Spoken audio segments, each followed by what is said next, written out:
Mallesham cinema చాలామంది గుర్తుండే ఉంటుంది. అందులో ప్రేజర్స్ హీరోగా యాక్ట్ చేశాడు. అతనికి స్నేహితుడిగా యాక్ట్ చేసిన నటుడు ఆడియన్స్‌లో మంచి గుర్తింపే సంపాదించుకున్నాడు. ఆ తర్వాత కొన్ని షార్ట్ ఫిల్మ్స్ చేశాడు.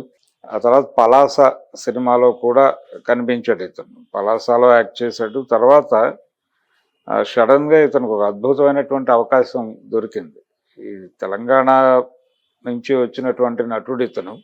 పెంబర్తిలో చదువుకున్నాడు. అక్కడి నుంచి ఇండస్ట్రీలో ప్రయత్నాలు ప్రారంభించాడు. టాలెంట్ ఉంది. నటుడిగా ఒక గుర్తింపు దొరికిన తర్వాత ఒక అద్భుతమైన అవకాశం దొరికింది 'పుష్ప' సినిమాలో. అల్లు అర్జున్ నటించినటువంటి పాన్ ఇండియా మూవీ 'పుష్పలో' సుకుమార్ డైరెక్షన్లో, పైగా హీరో స్నేహితుడిగా కనిపించేటువంటి ఒక క్యారెక్టర్. అది అతనికి విపరీతంగా పేరు తీసుకొచ్చింది. నిజానికి మల్లేశం సినిమా కానీ 'పలాస' కానీ తీసుకురానంత క్రేజు ఈ సినిమా తీసుకొచ్చింది. ఆ ఆర్టిస్ట్ పేరు ప్రత్యేకంగా చెప్పక్కర్లేదు, జగదీష్ అతని పేరు. కేశవగా మనకి 'పుష్పలో' కనిపిస్తాడు. ఇతనికి ఇప్పుడు వరుస సినిమాలు ఉన్నాయి. ఈ క్రమంలోనే రకరకాల ప్రాజెక్టులతో బిజీగా ఉన్నాడు అతను. ఇప్పుడు అతనికి సడన్గా అతని మీద ఒక కేసు ఒకటి ఫైల్ అయింది అనేది సెన్సేషన్గా మారింది. కేసు ఏమిటి? రకరకాల కథనాలు ఉన్నాయి కేసుకి సంబంధించి.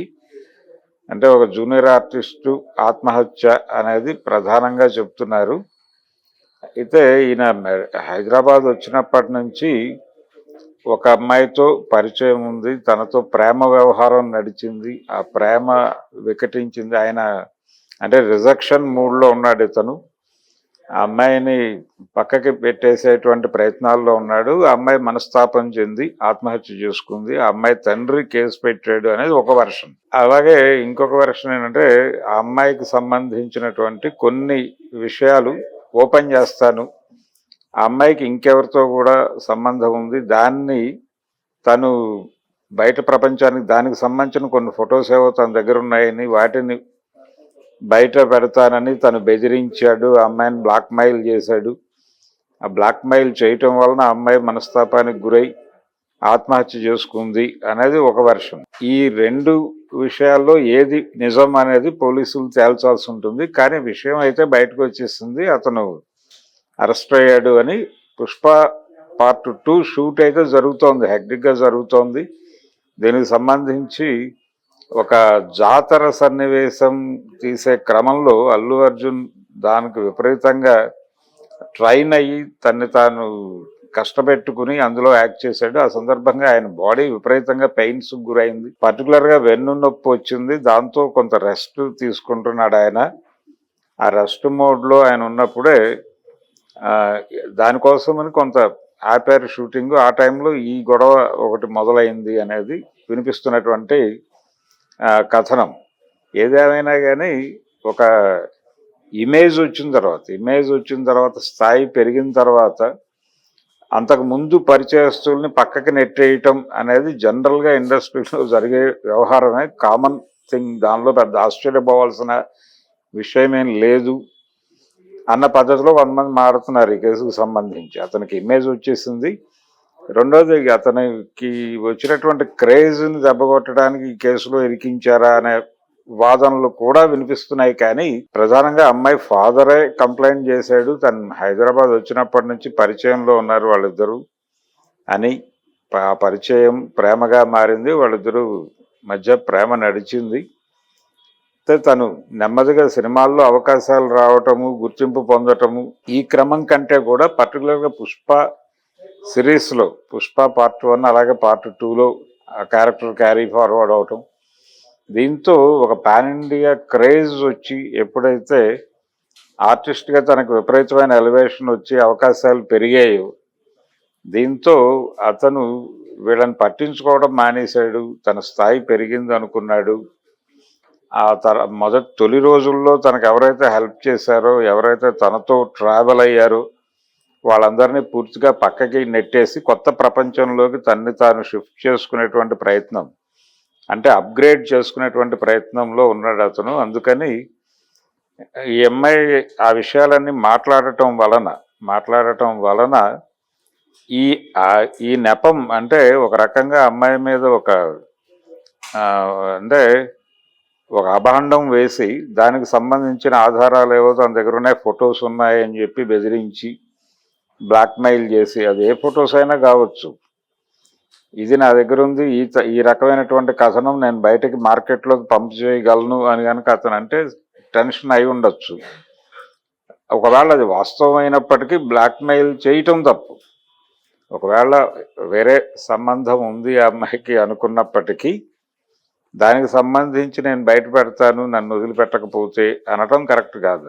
అది ఏదైనా డెమోక్రటిక్గా డిస్కస్ చేసి సెటిల్ చేసుకుంటే బాగుంటుంది. కానీ నువ్వు నన్ను ఇబ్బంది పెడితే నేను నిన్ను ఇబ్బంది పెడతాను అన్న పద్ధతిలో వ్యవహరించటం, అది కొంచెం డోస్ పెంచి బిహేవ్ చేయటం, ఇలాంటిది ఏదో జరిగి ఉంటుంది డెఫినెట్గా. అంటే ఇప్పటివరకు ఆ రెండు కథనాల మధ్య కామన్గా కనిపించేటువంటి విషయాలని పట్టుకుని గనక అనలైజ్ చేస్తే ఎక్కడో కొంత ఇతను హై హ్యాండెడ్గా వెళ్ళాడు అనేది అయితే అర్థమవుతుంది. దీంతో ఫైనల్గా అమ్మాయి సూసైడ్ చేసుకుంది అనేది రెండు కథనాల్లోనూ కామన్గా ఉన్నటువంటి వ్యవహారం, అమ్మాయి సూసైడ్ చేసుకుంది అనేది. సో సూసైడ్ చేసుకుంది కాబట్టి కేసు గట్టిగానే ఉంటుంది. ఏదో మేరకు సాక్ష్యాధారాలు ఇవన్నీ ప్రొడ్యూస్ అవుతాయి. అయితే వీటిని మేనేజ్ చేసుకుని కోర్టులో ఆయన తర్వాత బయటపడతాడు అనేది వేరే గొడవ. చాలామంది కమెడియన్స్ ఇలా గుర్తింపు వచ్చిన తర్వాత ఇలా కేసుల్లో ఇరుక్కొని జైళ్ల పాలవటం అనేది మనం అనేక మందిని చూసాం, చిత్రసీను లాంటి వాళ్ళని. అలా అయిపోతుందా కేశవ జీవితం? అంటే కేశవ అంటే ఇతనికి ఆ సినిమాలో ఉన్నటువంటి పేరు, అతన్ని దాదాపుగా అదే పేరుతో వ్యవహరిస్తున్నారు. ఏమైపోతుంది జగదీశుడి జీవితం? నటుడిగా ఇతను అంటే ఇప్పుడే రైజ్ మొదలైనటువంటి పరిస్థితుల్లో ఇలాంటి వ్యవహారాలు, ఇలాంటి కేసులు రావటం ఏమైపోతుంది అతని కెరియర్? నటుడిగా అతని టాలెంట్ గుర్తించినటువంటి ఆడియన్స్ పడుతున్నటువంటి ఆందోళన ఇది. మంచి టాలెంటెడ్, స్క్రీన్ ప్రజెన్స్ బాగుంది, పెర్ఫార్మెన్స్ బాగుంది, ఆడియన్స్ని అట్రాక్ట్ చేశాడు, ఎవరి ఆర్టిస్టు అని సెర్చ్ చేసే దాకా తీసుకెళ్ళాడు చేతుల్ని.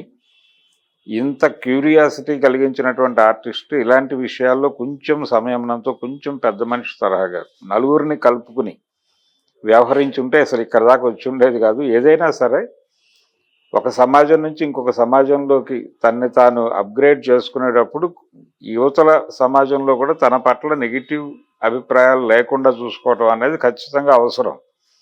ఇది లౌక్యం.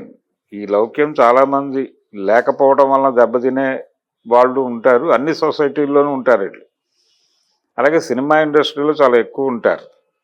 అలా అక్కడ ఎక్కువ ఉండటం వలనే ఇది జరుగుతోంది. ఏదంటే ఈ పర్టికులర్గా ఇతని జగదీష్ వ్యవహారం ఇలా జరగటం వెనకాల ఇమ్యాచ్యూరిటీ, అతని అపరిపక్వత ఉంది. ఏదేమైనా అతను అంత దూరం లాగకుండా ఉండాల్సింది, దాన్ని మొదట తెంచేసుకుని ఉండాల్సింది. ఎనీహౌ జరిగింది ఏదో జరిగింది. ఇప్పటికీ కోర్టులో నిజం ఒప్పేసుకుని కొంత జెన్యూన్గా శిక్ష ఏదైనా పడితే దాన్ని అనుభవించి రాక తప్పదు. లేదు కంటెస్ట్ చేస్తారు, జనరల్గా ఇలాంటి వాళ్ళు కంటెస్ట్ చేస్తారు, దాని మీద నేను నేరం చేయలేదని మాట్లాడతారు, ఖండిస్తారు, ఫైనల్గా సాక్ష్యాలని మేనేజ్ చేస్తారు, కేసు కొట్టించుకుని బయటకు వస్తారు. బయటకు వచ్చిన తర్వాత నేను కడిగిన ముత్యంలా బయటకు వచ్చాను అనే ఇమేజ్ చాటున జీవితాన్ని ముందుకు తీసుకెళ్తారు. ఇది ఏదైనా జరగచ్చు, రెండిట్లో ఏదైనా జరిగే అవకాశం ఉంది. కానీ కెరియర్కి అయితే ఇబ్బంది కలగటం తప్పదు. డెఫినెట్గా ఈ కేసు తాలూకా ప్రభావం అతని కెరియర్ మీద పడే అవకాశం బలంగా ఉంది. కాబట్టి జగదీష్ కొంచెం కెరియర్ పట్ల మేనేజ్ చేసుకోగలను అనే కాన్ఫిడెన్స్ వేరు. కానీ ఆ కాన్ఫిడెన్స్ ఉన్నంత మాత్రాన టేక్ ఇట్ గ్రాంటెడ్గా తప్పులు చేసుకుంటూ వెళ్ళిపోతానంటే కుదరదు. తప్పు అంటే చట్ట ప్రకారం తప్పు అని కూడా అనుకోనక్కర్లేదు.